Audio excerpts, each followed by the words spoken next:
amigos, tudo bem com vocês? Finalmente veio aí a análise mais esperada de Oppenheimer do mundo cinéfilo, que é a minha análise. Demorou, mas chegou, e Oppenheimer, no dia do fechamento deste vídeo, já estava aí arrecadando quase 800 milhões de dólares. Em parte aí, né, impulsionado pelo fenômeno Barbenheimer, que aí foi a estreia do filme da Barbie e do Oppenheimer no mesmo dia. E é lógico que o interesse se manteve pelo boca a boca, muita gente falou sobre o filme, porque assim, o marketing do filme foi praticamente zero.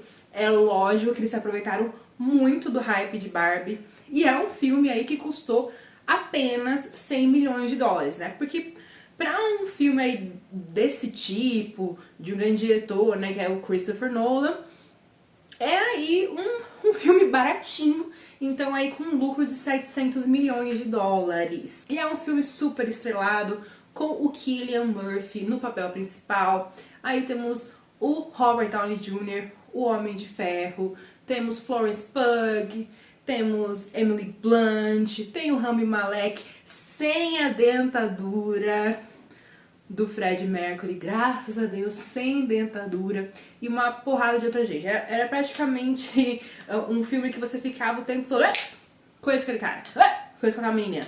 Então, tipo, você foi vendo muita gente aparecer, uma coisa que eu acho, particularmente, muito divertida. E qual que é aí, né, a premissa básica do filme? Que é a construção da primeira bomba nuclear, que foi criada ali no contexto da Segunda Guerra Mundial, ali por uma união dos Estados Unidos com outros países aliados contra a Alemanha e o Japão. Como vocês sabem, a bomba foi jogada ali no Japão, em Hiroshima e Nagasaki, foram duas bombas, e causou uma destruição imensa, milhares de mortos e consequências que duram até hoje. Então, obviamente, não é um filme que a gente faz uma análise e fala assim, pô, foi legal, foi bom, baseado no que foi, assim, porque realmente foi um momento extremamente triste da história.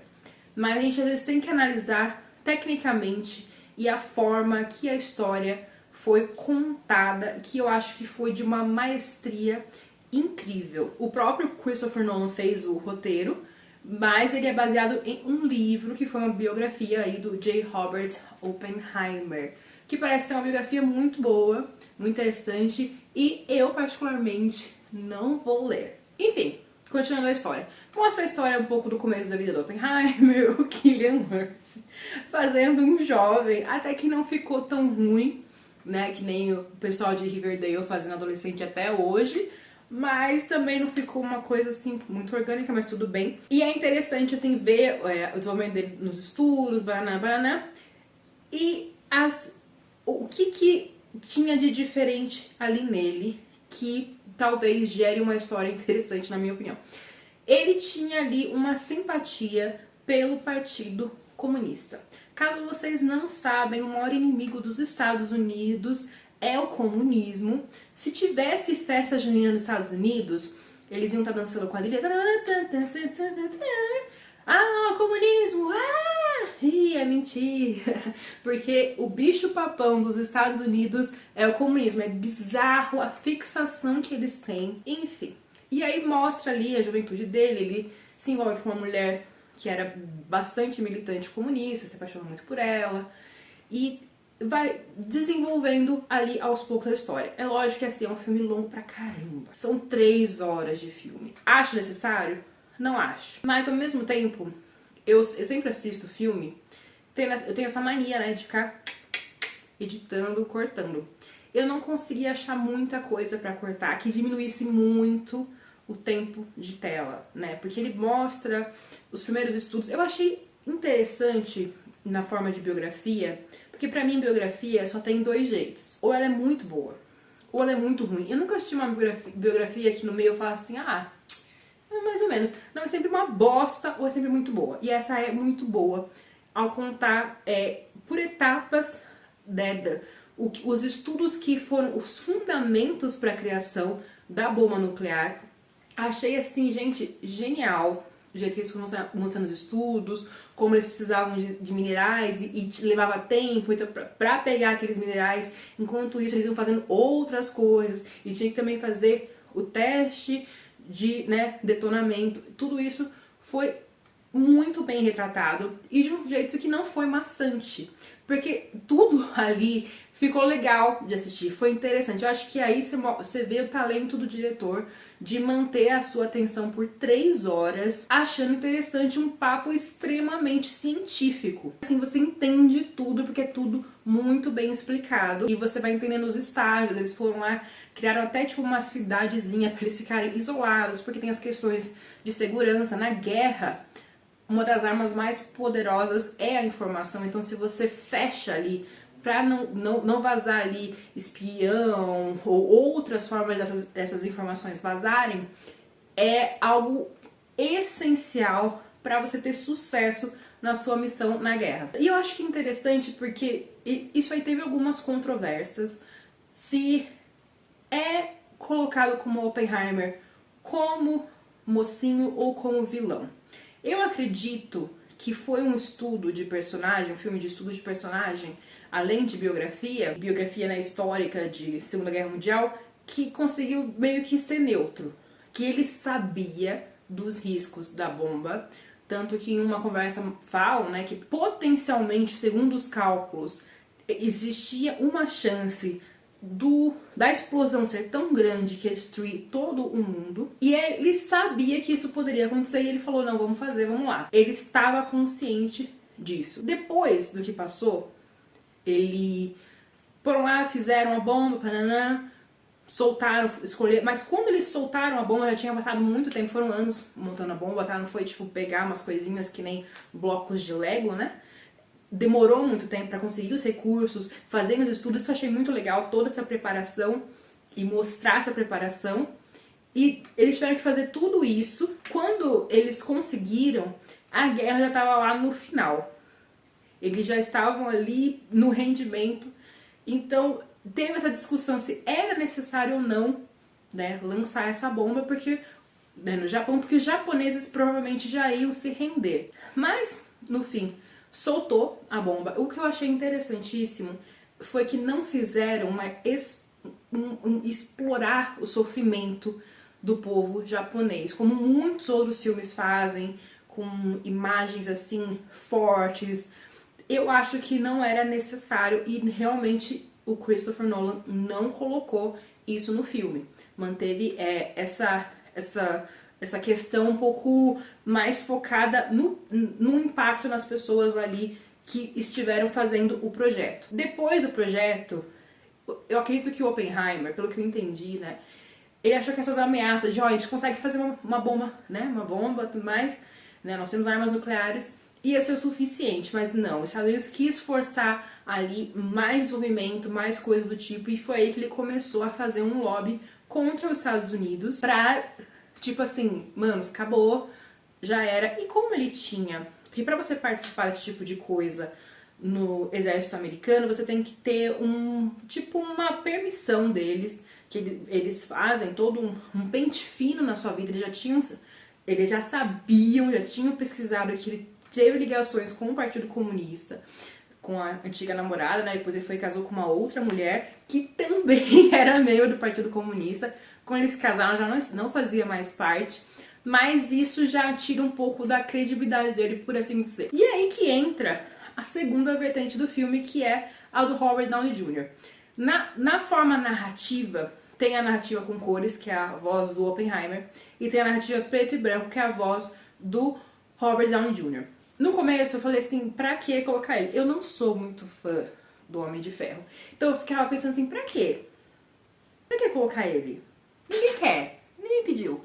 Mas aí chega no fim e descobre que ali existia uma conspiração do governo americano, que o Robert Jr. estava fazendo parte, ele queria fazer parte do Senado, pra tirar toda a credibilidade do Oppenheimer, para que se continuasse ali os estudos sobre armamento americano, sobre a força bélica americana, porque norte-americano adora arma. É assim, uma coisa assim linda de ver, essa paixão que eles têm por arma, é coisa assim de doido de ver. Enfim, ele acaba perdendo ali autorização de segurança dele, né? Perde a força política e a gente sabe como que acabou a história pros norte-americanos. Eles continuaram investindo em força bélica. Outro ponto interessante é que eles mostram todos os cientistas que fazem parte do projeto. Né, tem que escolher um nome, né? E o nome Oppenheimer é um nome forte, né? E aí eles mostram todo o pessoal que fez parte ali da preparação desse projeto. E eu acho isso legal porque nem todos os filmes que falam sobre isso, sobre sistemas assim, sobre invenções e tudo mais, eles conseguem dar crédito pra todo mundo que faz parte. Na verdade não é que não consegue, né? Nem se interessa, né? Porque às vezes a história é mais interessante você falar que é uma pessoa só que fez. E o Nolan, ele tomou esse cuidado de mostrar a todo mundo, achei bem legal. É lógico que tudo isso ele conseguiu de não colocar o Oppenheimer como vítima, de dar crédito pra todos ali, os cientistas que fizeram parte, porque ele não é norte-americano, né? Ele é britânico, então ele não tem aquele olhar, né, nacionalista norte-americano que sempre, né, são os mocinhos, os caras bons, os top da galáxia, então conseguiu aí dosar de uma maneira que ficou linda. Mas pra mim, o maior destaque do filme é com certeza o design de som. Porque ele, sabe, eu não sei se vocês sabem, mas na engenharia de som de filmes de terror, por exemplo, eles têm vários sons que a gente não percebe que tá ouvindo, mas no nosso subconsciente a gente tá sentindo e causando nervosismo na gente, né? Eu sei que antigamente usava muito barulho de abelha, riscando parede, porque são barulhos que dá às vezes aflição, né? E isso colocando no design de som dos filmes de terror de antigamente. Você pode até pesquisar, é algo extremamente interessante. Neste filme, o Nolan não tem aquela parceria normal, que é com o Hans Zimmer. Quem fez aí foi o Ludwig. Ludwig fez aí o design de som e foi incrível, porque assim, você começa, você senta de boa, vai assistir o filme e você vai sentindo assim o desespero. Começa contando uma historinha de vida de um físico, um cientista, vai escalando os amores dele, vai escalando um projeto, vai escalando a bomba atômica, vai escalando a destruição do mundo, né? Falam, né, no filme, que é uma bomba que pode destruir o mundo. Não destruiu fisicamente, mas as consequências dessa bomba destruíram de uma outra forma o mundo. Então essa colocação no filme ficou bem poética, o som te deixa assim... Quando chega no ápice do filme, o design de som, a ideia que eles fizeram é muito surpreendente. Eu não vou nem falar, vocês têm que assistir porque eu acho ótimo. Aí o Nolan, ele é um mala, vamos ser honestos, o Nolan é um mala. Ele falou, não, tem que assistir meu filme no cinema. É lógico que cinema tem uma amplitude de imagem, de som que a gente não consegue reproduzir 100% em casa, não consegue. Ainda mais um filme em IMAX, que é uma outra tecnologia, outra qualidade. Eu digo que existe um jeito que até que dá pra você sentir todo o design de som em casa. Dá pra usar um fone de ouvido, porque a engenharia do fone de ouvido, ele consegue ter uma amplitude, um controle de som melhor do que se você ouvir, sei lá, no notebook, na sua TV, que não é tão igual essa diferenciação do lado, né, direita e esquerda. Isso pra você ficar mesmo imerso no filme. Se você não conseguir no cinema, mas gente, eu recomendo, porque vale muito, muito, muito ingresso. É um filmaço. É um filme que você não para de pensar sobre. E não só pela história, mas pela qualidade. Um roteiro muito bem feito. Uma direção incrível. O Nolan é um gênio. Ele é mala, mas ele é mala porque meio que ele pode ser mala. Porque ele é muito bom mesmo. Mas eu acho que essa experiência no cinema vale muito a pena assistir. Mas se você quiser assistir na sua casa, eu não sei se tem torrent bom ainda, se tem na internet bom ainda, mas assiste com fone de ouvido pra você sentir o impacto do que o design de som quis te passar. Eu não gosto de fazer aposta de Oscar assim, meio do ano. A gente não chegou no fim do ano, né? A gente tá aqui, né, em agosto ainda. Mas eu aposto que o Oscar de som já é desse filme. Eu não consigo ver alguém que vai conseguir rivalizar com ele, porque ficou perfeito. A minha nota do Letterboxd foi 4 estrelas. Mas por que você tirou? Tirei estrela porque é 3 horas. E também tem a questão das cenas de sexo que eu achei bem explorativa do corpo, né, da Florence Pugh. Eu não senti necessidade nenhuma. Tem gente falando assim, pra ver o tipo de conexão que ela tinha no Oppenheimer, que ela era amante do Oppenheimer, namorada da juventude dele. Não acho que é necessário. Mas, enfim, aconteceu, né? Aí eu tava até pensando, isso é uma cena que dava pra excluir, assim, numa boa. E eu acho bem interessante prestar bastante atenção nos detalhes técnicos do filme, que são incríveis. Mas a forma que é contada ficou muito bem contada. E talvez aí um dos melhores filmes desse ano. Vamos ver quantas indicações vai conquistar no Oscar de 2024. Muito obrigada por assistir mais esse vídeo. Não esquece de curtir, comentar, compartilhar para ajudar o canal a crescer, ok? Um beijão e até mais!